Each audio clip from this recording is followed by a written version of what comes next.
Hey everyone, how's everybody doing? Hope everybody's doing well tonight, the evening.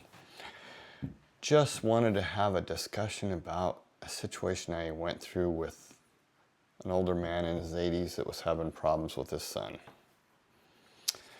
His son has always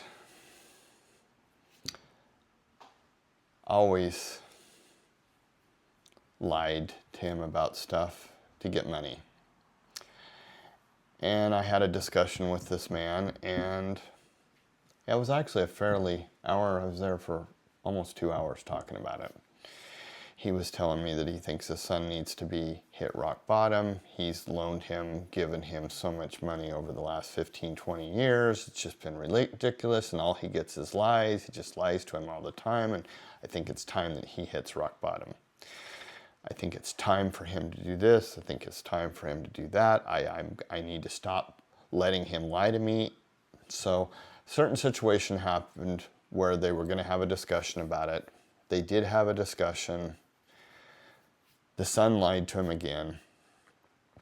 And I think what a lot of the issue that's going on with the two is this father was not very supportive of his son growing up. He is the youngest. I don't know that's the facts, but I think it is kind of because of what he told me.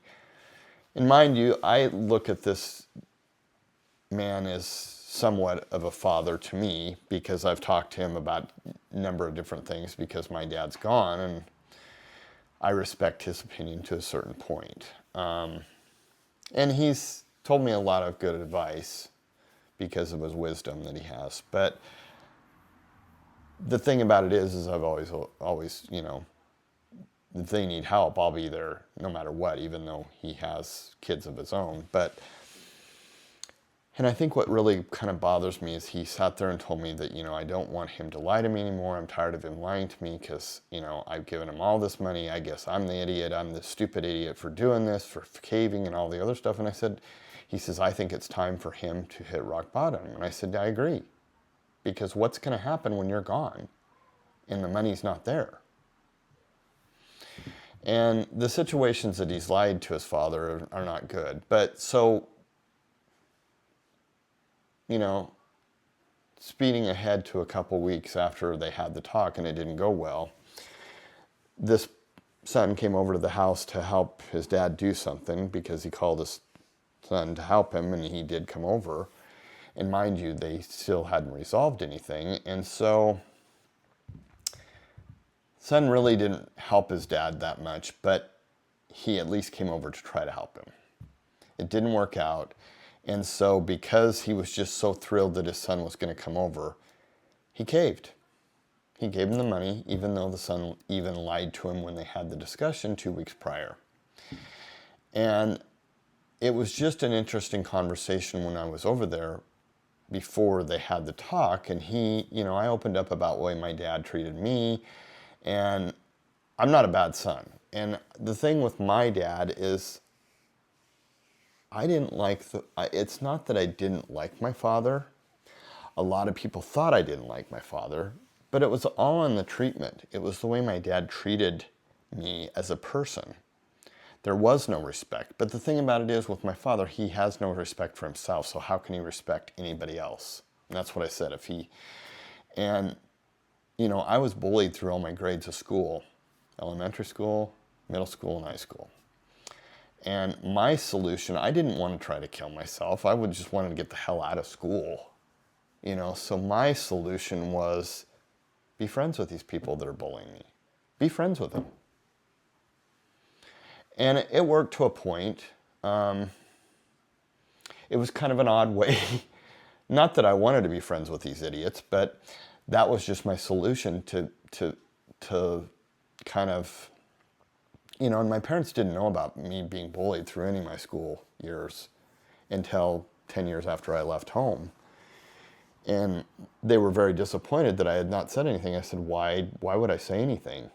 Why would I say anything to you guys? It would have just made me it would have been harder on me because you would have went to the school and tried to get the school to solve an issue that it needed to be between me and the person that was bullying me. And I said, and my dad goes, well, you were friends with some of those people. I said, yeah, that's how I solved the problem.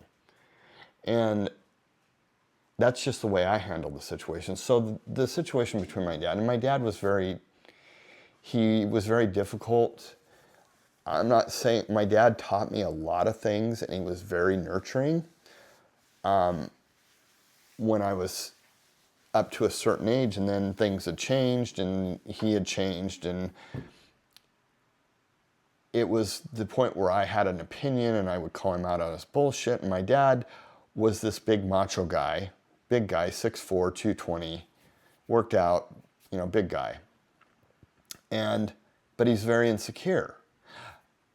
Now, mind you, he was what I call a Renaissance man. The man could fix a toilet, he could mow a lawn, he could fix a chainsaw, he could cut a tree down, he could fix the car, he could change the oil. He was just that kind of person.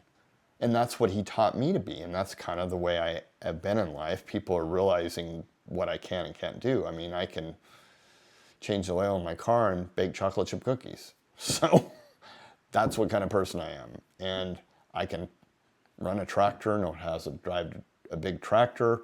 I know how to move dirt. I know how to move gravel. I know how to, do a lot of different things. And I appreciate that about my father. But I think with my father and what was going on with me, my dad was just jealous of me. He was jealous because, for one, I didn't ask for help when I moved to California. And he had several friends. Oh, Tom's not going to last a month out there. I've been in California 37 years. So, and I think my dad was very jealous. I did ask for help because my mom said, you need to call your dad. You need to call your dad and ask for, the down payment on your house. So I did, this house that I'm living in now. And I did, and my dad said, no, he doesn't have the money. I said, okay, that's fine. I thought I'd ask you before I go to my next step. I didn't tell him that. And my dad's the kind of person, you present something to him, he thinks about it. He'll say no initially, but then he usually comes back and says, oh, we can do this and that. So he called me a week later after I had already secured the down payment through my 401k. And, that was a long time ago. But he called me and asked me, he said, well, we can do this. And I said, it's already handled. He said, what? I said, I asked you, you said no. So you're not going to stop me from buying something. That's what I said to him. Wasn't smart ass, wasn't disrespectful. It's like, okay, you can't tell me. I'm going to go to my next step, plan B. And plan A was not really, I just did what my mom wanted me to do because I'd never asked for help. And that's the whole thing with this father is, with my father it was different, but I think there was a level of, my dad did not like me because I didn't ask for his help. He didn't feel worthy. And then when I did ask for help, it was like trying to pull money out of a beet or whatever they say, or out of, and that's fine. That's the way it handled it. But the situation with my dad, and my dad didn't like the fact that I was very secure with myself. I had an opinion. I challenged him when he would try to tell me bullshit. And that's another thing I don't think he didn't like. He didn't like that I was secure. And that's fine. You don't have to be proud of me. You don't like me as a person, but I think it was just the simple fact that I lived my life the way I wanted to live it, and I wasn't worried about what other people thought. And my dad was always concerned about what other people thought of him. And that just shows the insecurity that he had, because if you're a secure person, you don't give a shit what people think. I mean, I really don't care. Your opinion is me, it's none of my business. But my point being with this is the simple fact of this father with his son is allowing his son to lie to him, and he doesn't like it. He's still getting the money, and yet he's telling me that he's going to clamp down on him, and he needs to hit rock bottom. He needs to be living in a place that he doesn't want to live, and basically living on the streets. And I told him when we discussed that with this father, not with my father, with this father, I said, well, that's good. I said, you're finally going to toughen up and be strong. I said, you need to stop catering to your son. And I said, that's probably why your son has been the way he has. He's not worthy. He hasn't contributed to society. He's just been taking all this time, and it's finally, he's going to hit rock bottom. That's good. You're going to allow that, and then you're going to step in and say, okay, you need to tell me the truth and be honest with me, and then I'm going to help you with money. But you need to be honest with me first. Well, it didn't work out that way. He ended up, son was able to lie to him. Then the truth kind of came out about how much money he needed. And, you know, it's just a vicious cycle. It's just a big merry-go-round with this person. It's just going around, lying to him. Then he gets the money. Then he says he's going to hit rock bottom. He needs to hit rock bottom. And I go, he needs to have tough times before he realizes how much help you are. Because when the money's not there, what's he going to do then when you're dead and gone? He will be on the streets and there will be nobody to help him. That's what's going to happen. But that's not my concern. I listened to this person, I listened to him and I tried to give him as much advice, and I tried to give him an example of why my dad handled me. And that's why I've turned out the way I have turned out. I actually contribute to society. I try to do good. I try to be a good person. And that's what I tried to portray to him. And he caved, which is fine. He caved one more time. So my thing is I don't really have a conversation with him anymore, because I don't really want to talk to him. I don't want to open up and then listen to him tell me stuff that he's going to do. And, he blamed himself. And I mean, that was the whole process. He blamed himself. He says, I don't like that he's lying to me. It's on me because I've given him all this money. I get that, but I need to become tough and he needs to hit rock bottom. And I said, you need to do that. I confirmed it. Yes. And I gave him an example of what my dad did with me. And he just couldn't believe it. He's like, well, I can't believe you were a good son and blah, blah, blah. I said, it doesn't matter. That's just the way my dad handled it. And it worked out for the best because I can do things on my own. I figure out ways to get it done. And that's the way life should be. You should have a plan B, a plan C, and a plan D. Because plan A might not work out.